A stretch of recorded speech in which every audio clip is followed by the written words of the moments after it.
All right, so welcome everybody. I'm excited to have you here, and like I said, I'm excited to share Colombia with you. This adventure is going to be taking place November 8th to the 19th, 2024. My name is Michelle Godet. I am an experiential and group travel specialist. I'm a certified travel counselor, and I am the owner of Inspire Travel Adventures. Inspire Travel Adventures is a boutique travel agency in Southern Ontario, and I focus on really unique experiences, and that my going to a destination and more than being a tourist there, really getting to know the culture and the people that you're visiting and interacting with. So I'm TICO certified, Travel Industry Council of Ontario certified. I'm a member of the Adventure Travel Trade Association. I'm a certified travel counselor, and I work under a larger consortium, which is Next Gen Travel Group. We're 4,500 agents in the US and Canada. My co-host for this event is going to be Kim Larrabee. Kim, I'm just going to bring you on there. You should be able to unmute. Oh, yeah, had a little fight with that mute button. Hi, everyone. Nice to meet you. I have been on quite a few adventures with Michelle. In total, I've actually taken 7. I had to double check that today. 7 G-Adventure trips, 4 being National Geographic trips, and every single one of them life-changing. Really looking forward to Colombia. It's a bucket list country on my list, or bucket item or bucket list item. Michelle has some really amazing stuff lined up, and I can't wait to watch the rest of this with you guys and see you there in Colombia. All right, thanks, Kim. All right, I'm just gonna go back to sharing my screen.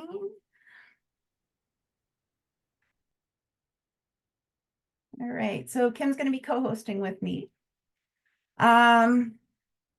This is going to be my 6th group adventure with G Adventures, in groups, private groups that I've hosted. We've been to Spain, we've been to Peru, Ecuador, Belize, Ireland, and this is going to be my 11th by the time we travel G Adventures. I've been to Costa Rica, I've been to Belize with them. I'm going to Iceland with them in 6 weeks. Can't wait for that. So immersive group travel is about travelers engaging deeply with the destinations they're visiting. The approach focuses on the travelers experiencing local cultures, customs, way of life in a more intimate and authentic manner. By traveling as a smaller group, you can have more personalized experiences, you can gain closer insights into the local communities, and often you can access places that are not feasible when you're in a large group environment. It's about creating a more meaningful and impactful connection with the places you're visiting. And there's a big emphasis on sustainable travel, positive community impact. So my tour partner for this is G Adventures. The reason I chose G Adventures, and I continue to choose G Adventures, as you can tell, I really enjoy their trips and working with them, is because they stand out for the commitment to small group, authentic travel experiences that really focus on the sustainability and, like I said, the community impact. They're focusing on creating tours that respect the cultures that they're visiting, the environments, and making sure that the tourism dollars that you're spending are benefiting the communities you're visiting. This approach to travel is not only enriches the traveler's experience, but it also supports responsible and ethical tourism practices. Our world has seen a lot of change, and we remember many of the biggest changes. But the truth is, you don't have to go to the moon to change the world. You just have to go to Peru, or Sri Lanka, or maybe Namibia, Thailand, Tanzania, anywhere really, so long as you bring yourself. Bring your smile to Marissa, dance it out at Vic Falls, count your blessings in candy. Because our world deserves more of your perspective, your laughter, your generosity, your curiosity. Our world already has its Neil Armstrongs. Today it deserves more Shireens, more Mashangas, more Peter Bartrams, more Matts from Wisconsin. So go wherever far is to you. Because wherever you go, you open yourself up to change. And the more small changes we all make, the bigger our world becomes. Our world deserves more. Our world deserves more you.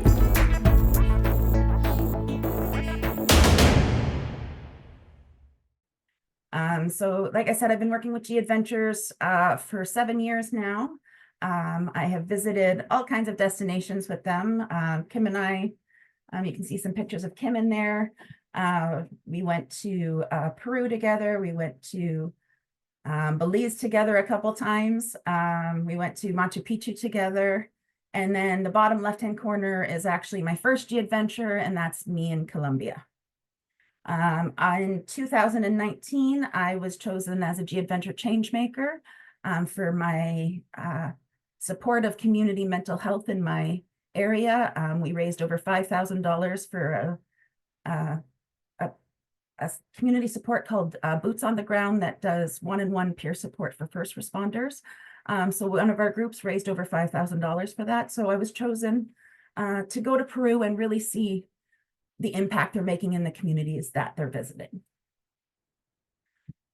On the trip, it's not only going to be me hosting, because I don't know the destination like an insider would, like somebody that lives there and is part of the culture. So we're going to have a CEO. A CEO is a chief experience officer or a group leader. They're going to be with us for most of the tour. That person, this is Louise, actually, who was my CEO in Colombia on my first G Adventure.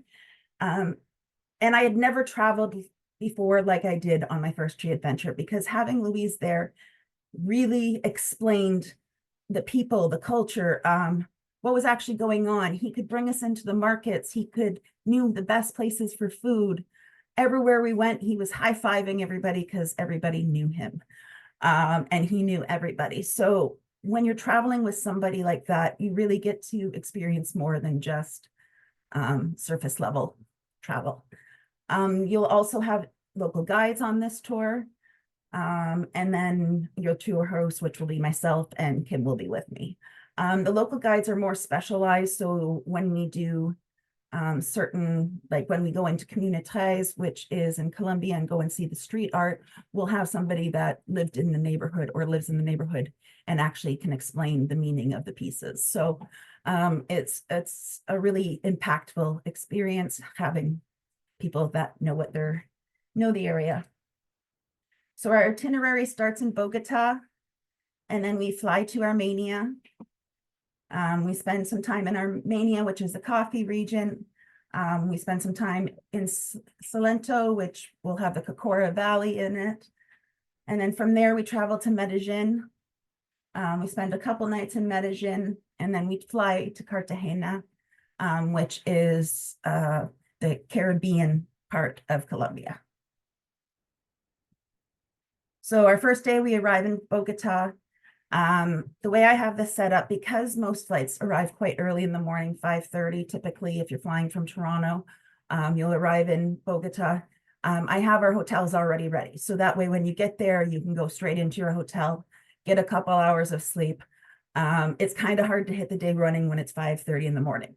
So you'll be able to get into your hotel, spend a couple hours, and then in the afternoon, we have an experience to the salt cathedrals, the Zapata salt cathedrals. These salt cathedrals are 200 meters into the ground. It's a Roman Catholic cathedral built from a salt mine, basically built into a salt mine. I know it sounds hard to envision, and it really is. If you see, you have the angel, but past that is actually like church pews down at the bottom. And there's people down there. You travel through the entire salt mine. It's really quite an experience, and it's a pilgrimage in South America for Catholics to go there. Bogota is a very large city, 7 million people. So we'll be spending the one evening there. There's some amazing restaurants in Bogota. One that we brought last year had dancing afterwards, and Colombian people love to dance. They're big about having dinners and really expressing themselves and spending time dancing together afterwards. It's really quite the experience. And there's wonderful restaurants all in the area. The next day, we will take a early flight. We'll finish our breakfast in Bogota, possibly visit the market if we have time in the morning, and then we'll be taking an early flight to Armenia. Armenia brings us into coffee country, and we'll be staying in a traditional hacienda in the area. The next morning, we'll be waking up, we'll have a market tour, have breakfast there, and then we'll be brought to a coffee plantation to spend the afternoon learning about coffee culture, how it's grown, how it's cultivated, how it turns into coffee. It's quite the presentation, and coffee there tastes like nothing I've ever experienced anywhere else.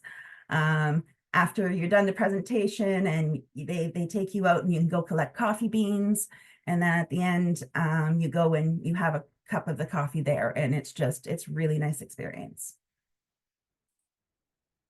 The next day, day 4, we'll drive to Salento, which isn't a far drive away, less than an hour. We'll then take a 4x4 ride through the Cocora Valley. The picture on the left was, we had 12 of us in our group. So we were splitting into 2 4x4s, and that was the 4x4 behind us. Some people sat, and they also gave you room where you could like stand out and look around while you drove. It was quite a fun experience. You then go on to do a hike. If you choose, if you don't want to do the hike, you can spend time in the coffee area at the bottom. But there's viewpoints, and that hike is through Cocora Valley, which has the tallest palm trees in the world. So those palm trees are over 60 feet tall. And it's just a beautiful way to spend an afternoon. Actually, later on in that evening, Salento is one of the colored towns of Colombia. So in the evenings, it's a great place to walk around. There's lots of restaurants. It's a very small town, 8,000 people, but it's a stop that a lot of travelers make. So they have a lot of services for travelers. Oh, one other thing I just wanted, the night we were in Salento, we went out and we played a game called Tahoe. Tahoe is, it's a game that involves sandbags and explosives and drinking beer. And it's really quite, I know explosive sounds, they're like little sandbags that you throw in that have little rocks on them, and you have to hit certain places, and they explode on the board, and it's just very typical. So you get to have that kind of, you go out for the evening and you have drinks if you choose, and our guide will teach you how to play Tahoe. And you can watch Unknown Space, or not Unknown. Anthony Bourdain has done a whole episode on Colombia, and he showcases it in that. So the next day, day 5, is a travel day. It is about a 7-hour bus ride to go from Salento to Medellin. The bus stops frequently. There's lots of places for bathrooms. It really is a beautiful drive. You're driving through coffee country down in the Andes Mountains, Western Andes, into Medellin. The buses are, like I said, they're comfortable, lots of bathroom stops, lots of stops for food. I really enjoyed that afternoon. I thought it was a wonderful day just getting to see the countryside of Colombia. Day 6, we'll be staying in Medellin at that point. The Medellin is also another large city. It also has a very dark history with narcos, and when you get in, but it is a history that's a city that's trying to reemerge itself and show the positive and the beauty to it.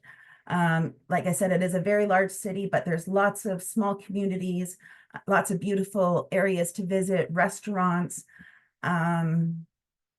The city, the main area, the downtown, is quite wealthy. And then as you spread out from the city and go up into the mountainside, that's where there's more poverty. And so though when you get into the mountainside in Medellin, you can't even travel up there by roads because there are none. So the city has tried to make it more accessible for people. And they've built these escalator systems all over the city that go up into the mountains into the side. We're going to be doing a neighborhood visit tour. So our guide's going to bring us through a couple neighborhoods, let us experience what it's like to live there. And then we're in the afternoon, we're going to have a street art tour in Comunities. Comunities is an area in Medellin that was held by the guerrillas in the 1990s. Many people died. It was completely taken over. It was somewhere that a Colombian couldn't go through. It really has a dark history. When the government, or however the drugs got pushed out, and the city got taken back, they decided to bring international artists from all over the world to come and paint these beautiful murals all over this area. This area is not accessible by car. It is only accessible, like I said, by those escalator systems. There's a lot of poverty in the area, but there's a lot of hope, and there's a lot of people that are rebuilding their lives in the area, and it's really something quite special to visit and to see the art. I had another video for you, but those aren't going to work. So day 7, we're going to visit Guatape and Piedra del Pinol. It's a visit outside of Medellin, so we'll be picked up in the morning. That on the left-hand picture, you see in the distance, that's El Pinel, or El Piedra del Pinol. It is a giant rock formation that just kind of jets out into the middle of the countryside. And in the picture, you can kind of see the little zigzag. They have stairs. You can ascend it. It's 670 or so steps. I did it. And it really gives you such a beautiful view of the entire countryside. This is their lake regions. It's at the base of the Andes. It's really something quite special. Also in the area, you will visit Guatape. Guatape is one of those colorful towns that Colombia is known for. All the streets look like this picture do. They all have beautiful colors and murals painted into it. And it's just a wonderful way to spend an afternoon. There's also a boat ride. As you can see, there's a lot of lakes in the area. So the boat ride takes you to through the lakes and to see all the mansions that are in the area. It's the people, a lot of actors and government people, and also when there was more of the narco control, there was Pablo Escobar's, one of his mansions is on the area. So you kind of get to see all of that while you're traveling on the boat ride. Day 8 is a morning flight to go to Cartagena. You have the afternoon to explore the walled city. That night we'll have a group dinner and get together and kind of really go over our experience together while we've been traveling. I've learned to do that not on the last night, because on the last day we have a day that is going to be at leisure. You can go to the beach if you'd like. There's different tours. I can help you figure out kind of what you want to do. If you go out just outside the walled city, the sloths are hanging in the trees. It's I could sit in that park all day and see them. They're all crawling around, and it's just a beautiful city to go and visit. It all the way from small little neighborhoods to visit to there's the beach area. So I left that day at leisure so everybody could kind of pick how they wanted to finish their last day on vacation. And that's the thing, this is traveling. I guess it's not really vacation. I don't like to interchange them, because I find traveling is a little bit different. You're on the road, you're on the go all the time. You're having new experiences. It's not sitting at a pool having a beverage and having people bring you your drinks. It's a very different experience from that. I love it because I get bored sitting at a beach. But it can be, that's why I always built in the day at the end so that you have a day to kind of relax and let down before we go home and really absorb the experience that you had there. Right. So day 10 is our departure day. This was our group in Colombia last time. This was in 2018. I did this trip. So I'm excited to go back. I had plans to go back earlier, but pandemic kind of got in the way of that. So our accommodations on this trip are comfortable 4-star accommodations. They're in locally owned and operated hotels, and the one on the left is the Hacienda in Armenia, in the coffee country. And just past that, that blue kind of railing there, they had little capybaras that were running around that came out of the jungle, because it's right at the base of the jungle area. The second picture is actually like the dining area where you'd have breakfast when you were in Bogota. The one on the left here is the lobby for when you're in Cartagena. It's a beautiful open lobby. That hotel has a pool on the roof. The one on the right is an eating area for, I think, the Bogota Hotel, yes. So all the rooms would have 2 beds in them. If you're traveling as a single traveler, we can either match you up with a roommate, or there are limited my own rooms where you'd pay an extra supplement to have your own room. But there is no supplement to travel on your own as long as you're willing to share a room with somebody. And everybody on the trip are ladies. The transportation, there'll be private transfers, arrival and departure transfers. So those are included. The flights that are internal in the country, so there's 2 of them. There's one from Medellin to Armenia, or sorry, one from Bogota to Armenia and one from Medellin to Cartagena. Those are included in the price.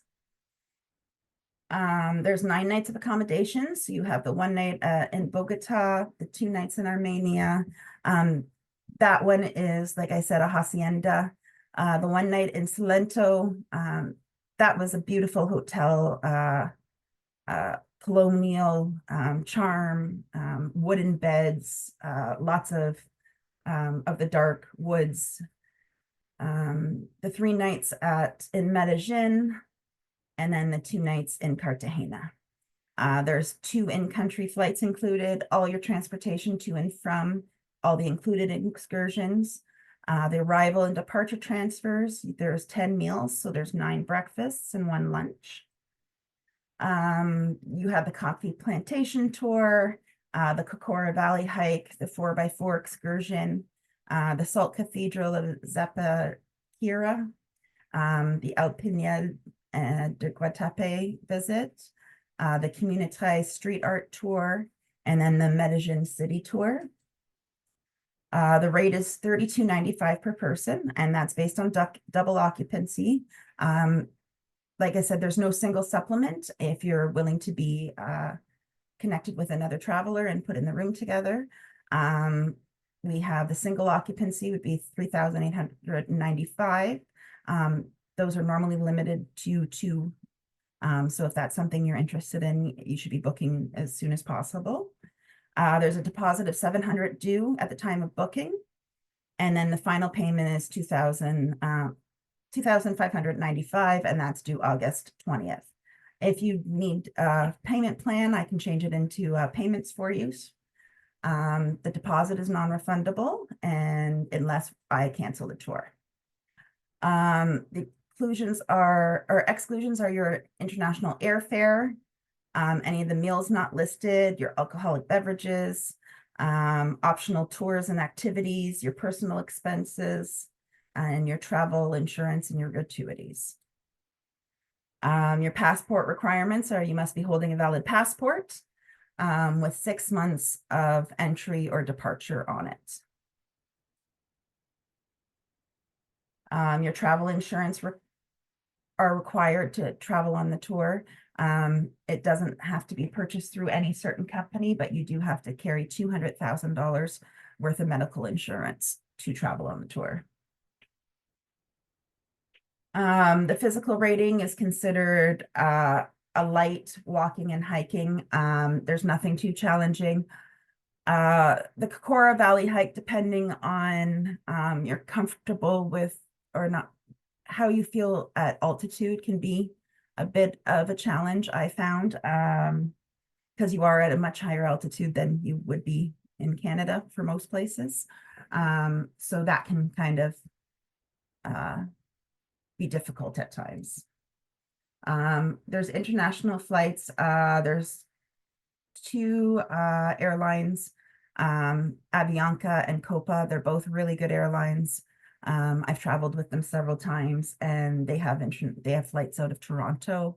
And then if you're flying from another gateway, I can help you if you need help finding flights.